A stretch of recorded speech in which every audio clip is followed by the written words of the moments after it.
Good afternoon, sir. Good afternoon. How are we doing today? I need to go take some allergy medicine, but other than that, I'm fine. Go ahead. How are you? You didn't hear that from me. No, I didn't. I'm doing just fine. Getting ready for the show in a week, Saturday. Today we're going to work on the connected AC tubing and stuff. Yep. And did you order the strap here? I did. It's not here yet, so I gotta We'll check. stick that in at time. Yep. So that's the only thing we're waiting for. Yeah. So The weather's good. Life is good. We're ready. yeah. So we're gonna park this for now. I did come in and tune up the stereo. I'll play it for you in a minute. Sounds a lot better. I'll make a separate video for that, but worst case scenario for the show, we just close the trunk. So we'll save this for last, and if we have time, we'll come back to it. I did get the carpet, the better carpet. Oh, for this. Yeah. $4? Yep. Check it out. So definitely better than the other stuff. It's still, you yank on it enough, you can peel the perfect, fibers off, but it'll work. Malleable, as we're saying, Yep. this way. And I got the Velcro to stick the amp down. Oh, okay. I took a piece of that and to see if it would stick to the carpet, and it seems like it will. It does? Yeah. Cool. That saves a lot of work. Yep. The adhesive side. So it's, Right. two pieces of Velcro with adhesive. So we'll just, it's too high there, probably under the middle there. Just stick it there, it should be fine. But anyway, we're not going to mess with that today. So today it's all about the air conditioning lines. So I bought one of the hydraulic crimper things. I mentioned this in a video a few back, but as I was telling Pops, the auto restoration shop around here, when I asked them about doing this, they said you have to take all the hoses out of the car. And if anyone remembers what that was like, they run through the firewall inside the cowl panels and into the vintage air unit. So I am not going to take all that stuff out. So we're going to try this. If this works, great. If not, I will leave the lines a little bit long so that someone can cut them off later and crimp them properly. But it should work. There's tons of people use these things, so we'll find out. So I just have to map out kind of where all the hoses go, figure all that stuff out. But let's get started with that. All right, in typical fashion, the day started with a dead end. And we have to put these fittings on the air conditioning compressor and the bolts that came with it. Too short. Well, these are the ones that were on it. There's a little plate that was just sealing the compressor. The bolts are too short, so I had to go to the hardware store to get some bigger ones. I think we got everything figured out here. So what we've got to do, we have this line here coming from the evaporator. It's got to go here, and we have a line that needs to go from here to there, which is this one right here. And then there's one more line here, which is the small one coming from the evaporator again. That goes into this line, which goes into the dryer. And that's way up in there. It's fun. And I had some different fittings to try, but it turns out all the ones that came from Vintage Air were the right ones. So the Vintage Airs had these straight ones. I got some ones that were angular and such, but these actually will work fine, I think.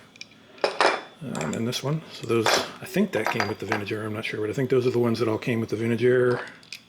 No, this is the one that came with the Vintage Air, so this one wouldn't work. This is the one that goes in that last little corner there, so that would have been sticking out sideways, which is no good, so we need the 90 degree for that one. So that's it. So we're going to put these guys on and then start measuring hoses. All right, so we're going to do a test crimp here. So here's the guy off Amazon.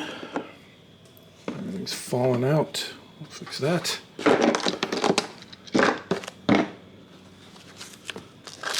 Wow. Interesting. What are those called in China? It's kind of like a dream catcher, but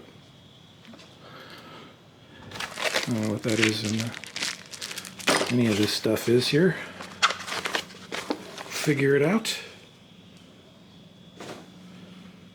All right, so it has one set already in there. Big heavy duty. All right, let me dig around here a little bit, figure out what we're looking at.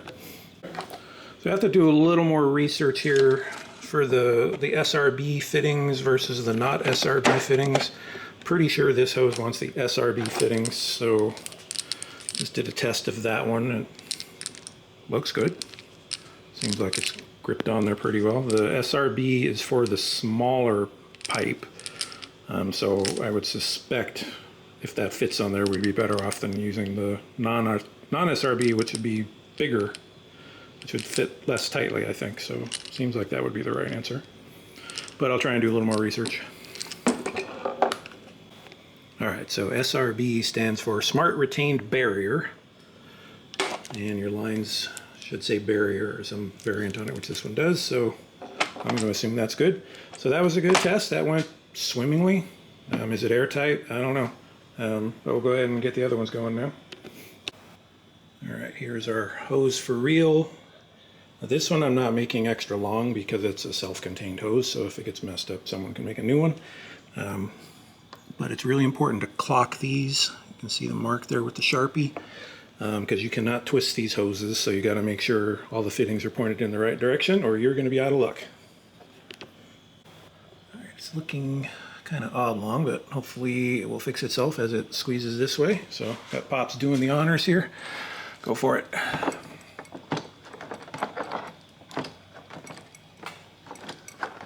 That's not looking promising. Huh? So that is not looking promising.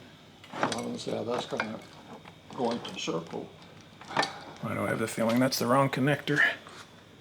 It should be though. It fit. Why not one of these again? Well, it is that one, but I don't know. Keep going. Well, it looks a little strange, but I think it's got a good crimp on it. I don't think it's going to go anywhere, so I might just kind of hammer that down a little bit. But even the other end, you can see it's a little oblong there too. So hopefully that's okay. All right. Well, we got everything put together-ish.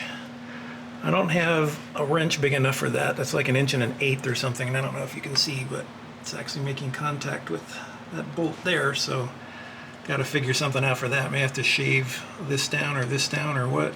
Doesn't have much further to go. You can see that one just barely cleared, but everything else is all tightened up. That guy way up under there, so I can show you. Where are you? There it is. So, anyways, that's gonna do it. It's hot. Yeah, it's hot. I'm It'll take that tired. long, but first you got a bolt doesn't fit. You go by it, now the head of the bolt is too big. Yeah. All right, minor stuff. Yeah, we'll figure it out. Yep. See if I can order a lower profile M8 there. It'll fit in there, but hopefully. All right, so that takes care of the last big thing on the car. So yeah, it's just kind of clean up from here. That's pretty exciting. Yeah, sure. Then we're gonna have to make a list next week, Yeah. so we can actually Go go, for the Packard. or not next week, What this happened? week. Yeah, so I'm gonna take half days off this week, Wednesday, Thursday, Friday. Let me know which day. We'll start Wednesday. Let me know. Yeah, I'm gonna start on Wednesday. Pick the time. Let me know. Yep, so just cleaning up the car, you know, last minute things. Gonna wax it, it's never been waxed, so give it a good clean and then a wax. Have fun. We don't know if you can vote externally, but try it What? for the show. Yeah, come to Campbell so you can vote for my car. I think the judges are the only ones that vote, but whatever. All right, so yeah, we'll thanks. be at the Campbell Car Show in California the 7th. I'm still pretty sure it's the 7th, Saturday, whatever the Saturday is. Okay. So if you're in the neighborhood, drop by. Hasta luego. Luego, come on.